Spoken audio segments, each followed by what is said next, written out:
everybody. This is Micki Lynn Larson-Olson, aka QPATRIOT, January 6th inmate 376303. And I've been wanting to do this. Now, I found this recipe. I looked at making pasta with milled flour.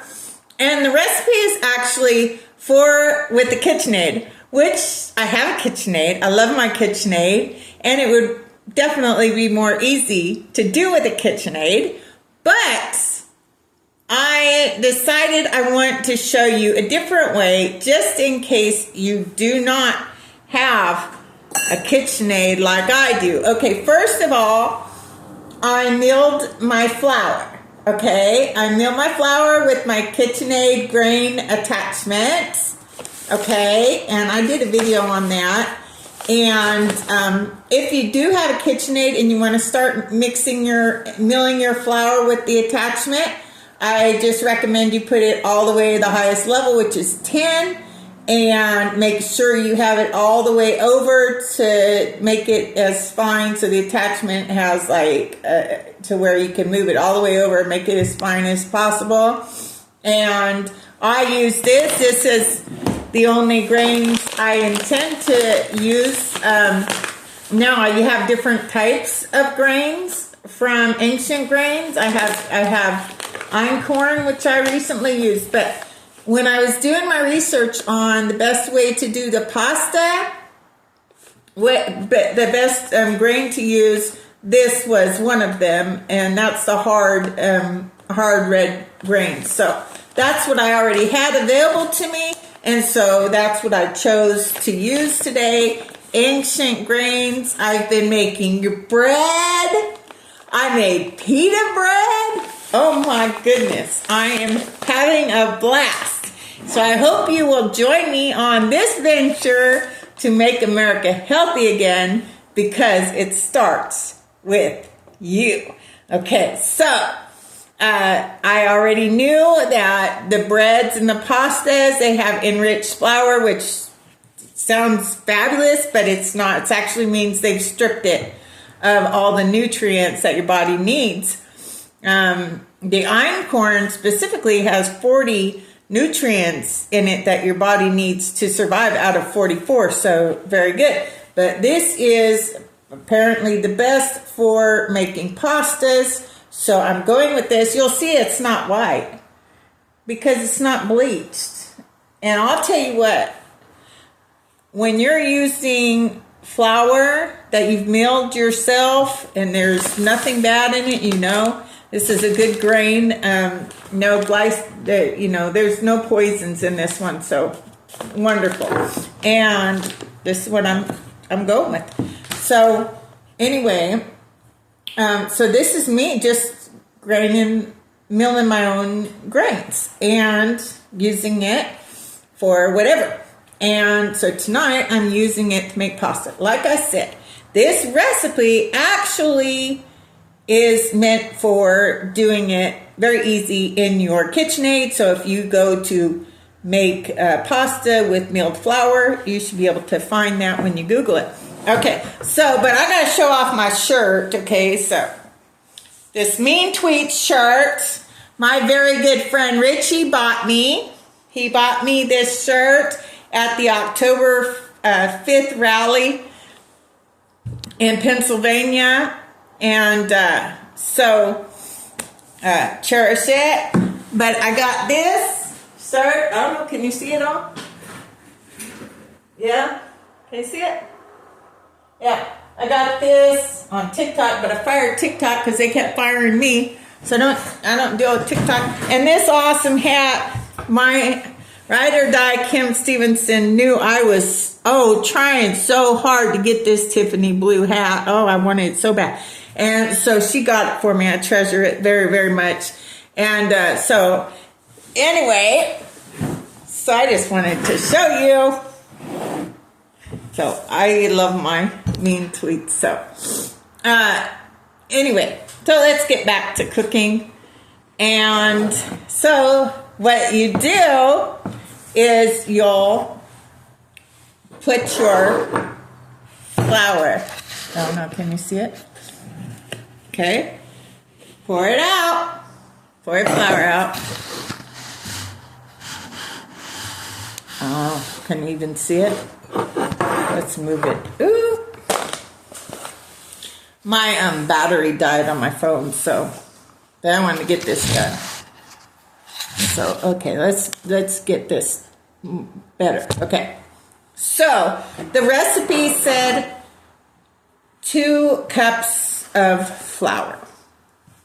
And it said to have some left over for when you roll it, you're going to want to have some left over. So this particular, okay, so this is something I saw on a lot of different videos.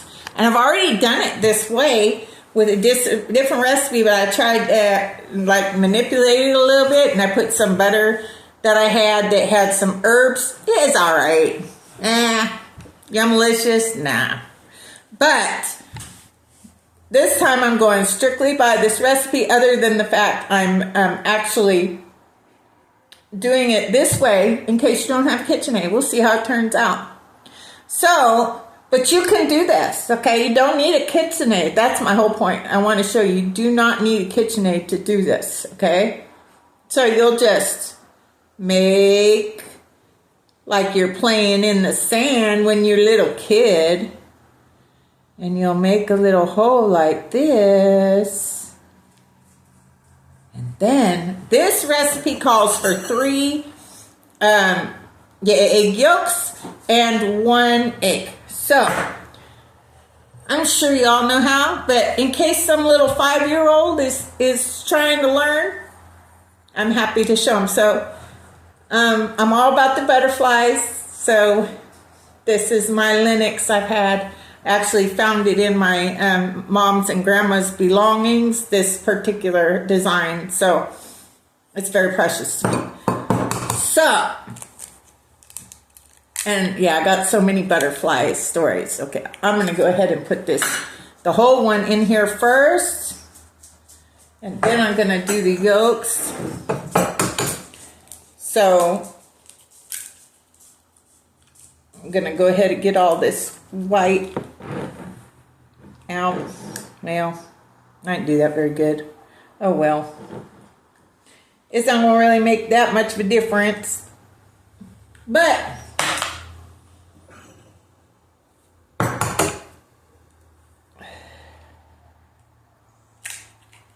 yeah. Okay. You see that? But you got to do it right. I can't really teach you if I'm going to mess it up, but whatever. The big thing is, just keep going. It's not going to make that much of a difference. I promise you. It won't. Just keep going. Just keep going. If you mess up, just keep going. Ain't going to make that much of a never mind. But this is how you go ahead and get your egg yolks, okay, for all you newbie cooks. All right.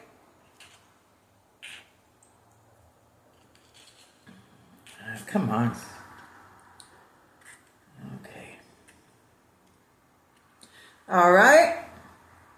I'm going to try to get as much as I can of that without getting the egg whites. But like I said, just keep going. Shoot, it's not gonna bother anything. I promise you. Promise you. Just keep going. Keep it going. It's gonna be all right. It's gonna be all right. Okay. Then it said I need 4 tablespoons of water. And some salt. I think it said 1 teaspoon, maybe 2 teaspoons of salt, maybe it said. I don't know.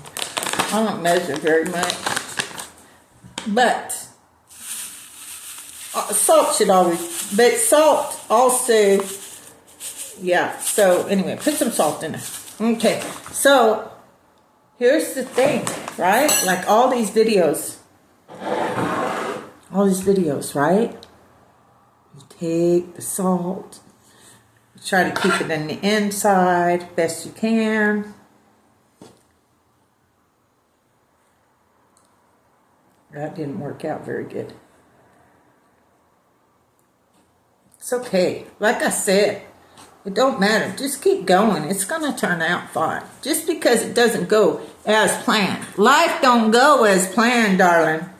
Life don't go as planned. Just keep rolling. It's going to be fine. I promise you that. It will work out just fine. I'm going to scoop all that back in there and it's going to be okay.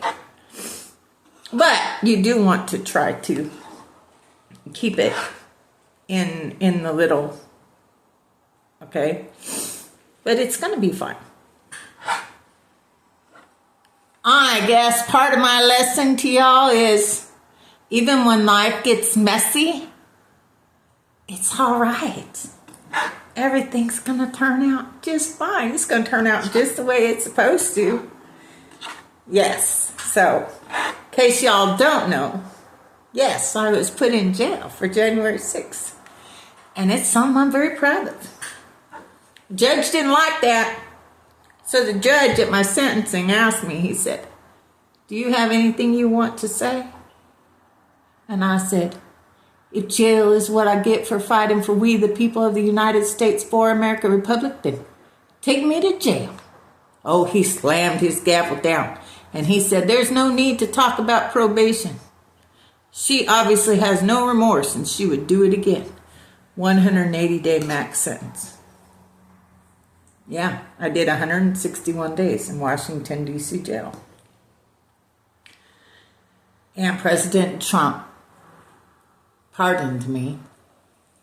I had the honor of meeting President Trump in Manchester, New Hampshire, in my costume. And he looked me in the eye and he said I was a terrific woman.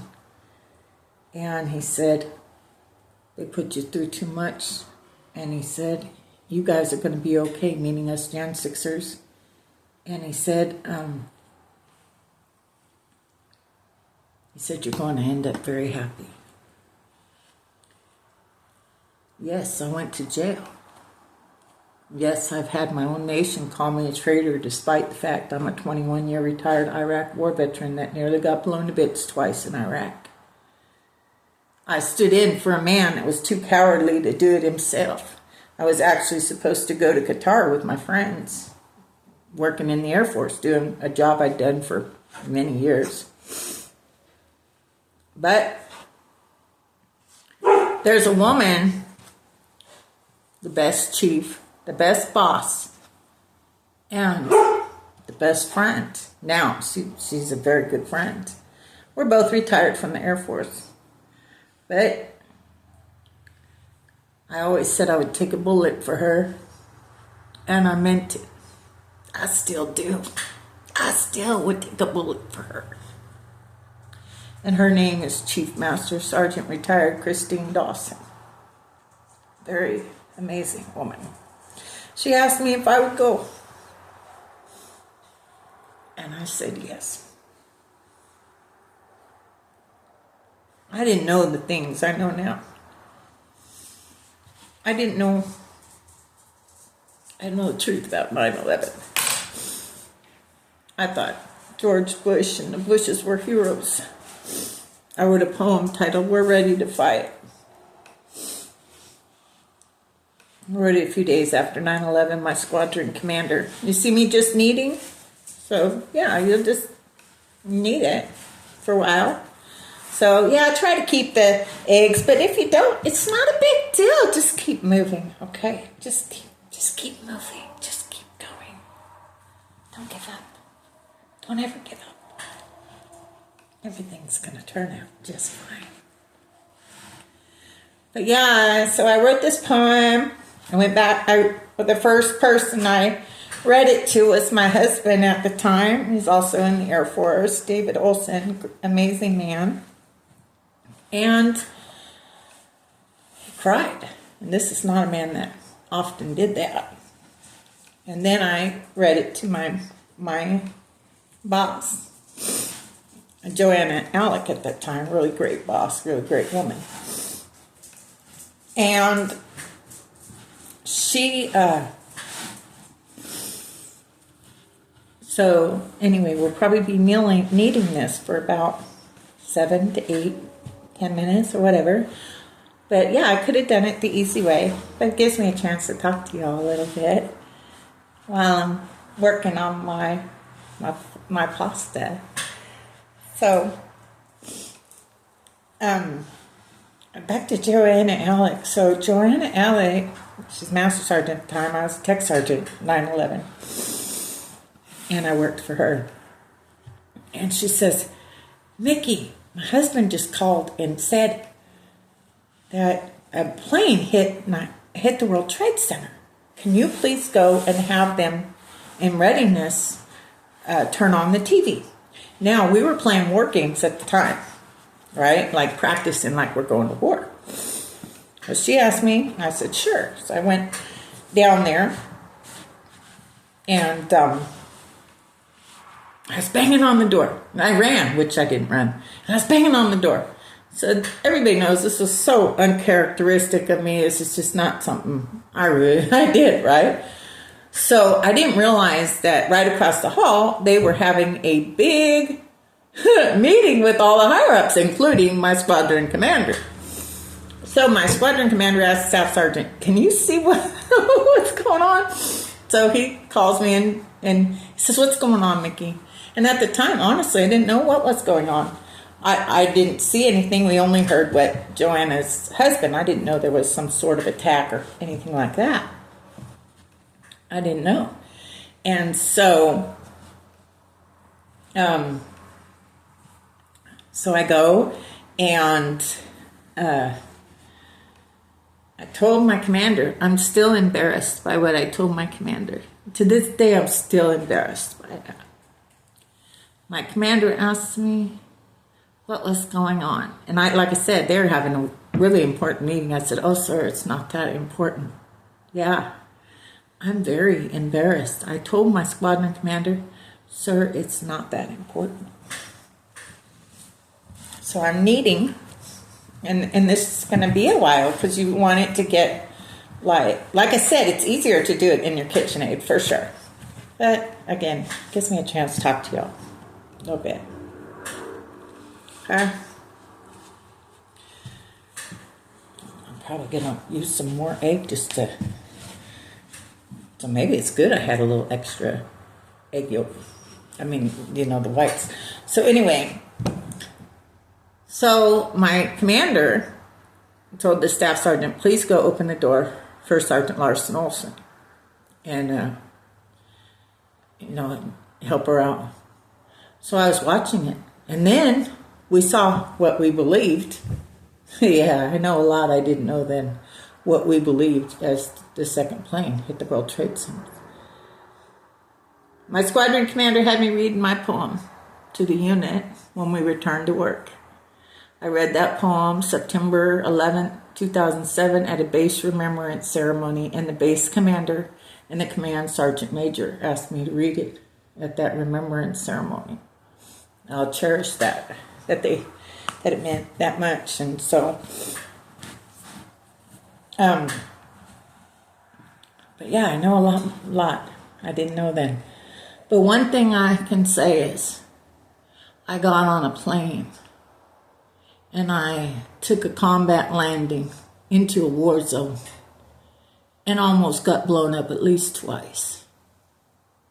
And the man, Sergeant Valentine, that I had to replace because he said he wasn't going to go, and then instead of going and getting his medical, he waited till the last minute, and so he was diagnosed with asthma. But he knew that he would get removed from the military if he did have asthma, so he waited. And I told a bunch of people, I wonder what it feels like being a man walking around with no balls, sending a pussy to do your damn job. I told a lot of people that. I couldn't go up to him and tell him that because he worked at the wing. So I couldn't really say that to him. But maybe he's watching now. Sergeant Valentine, what does it feel like to be a man walking around without any balls, sending a pussy to do your damn job? What does it feel like? I get to walk around the rest of my life knowing that I truly would die for my country. And I did almost get blown up twice over there. He thought his kids and his family were more important than mine. So yeah, so I voluntarily gave up my orders to Qatar and volunteered to go to Iraq instead. Yeah. Then I learned the truth following Q. And Roseanne Barr is the one that woke me up. She sent out a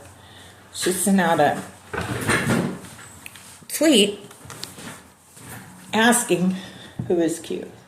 She sent it out November 17, 2017. So I thought I'd just help her out, right? I'd just help Roseanne out. And so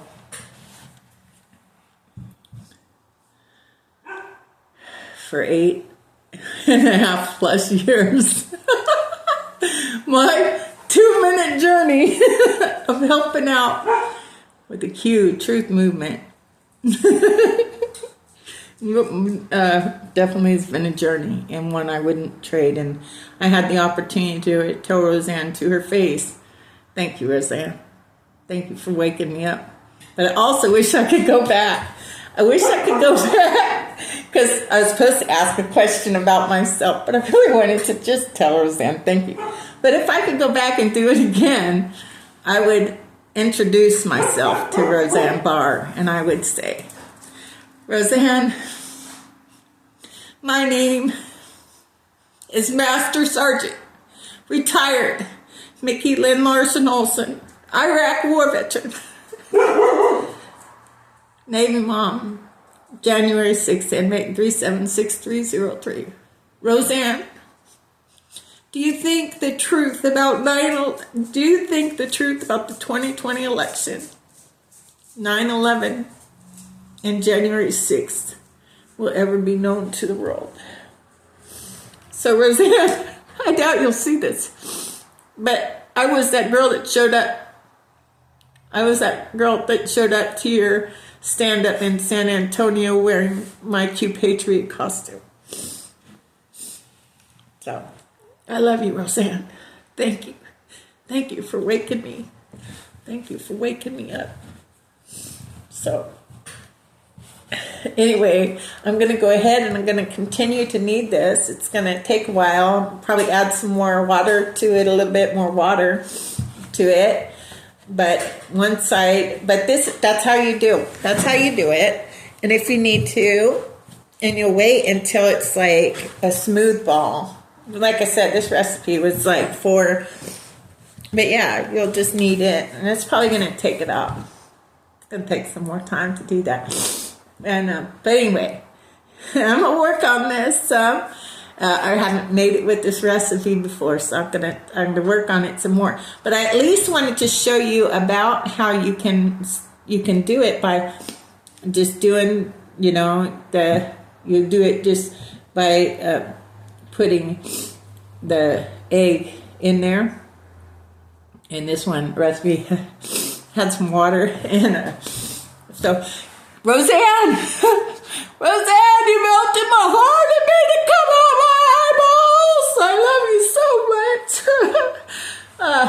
Anyway, that's enough of that, right?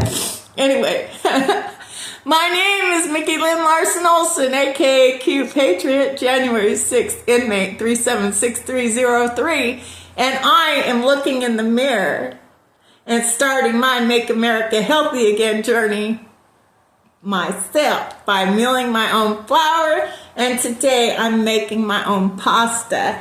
And yeah, this is going to take some more time for me to work on. And so on that note, I'm going to work on this some more by myself. And where we go one, we go all. The best is yet to come. Goodbye, y'all. Have a great day. God bless.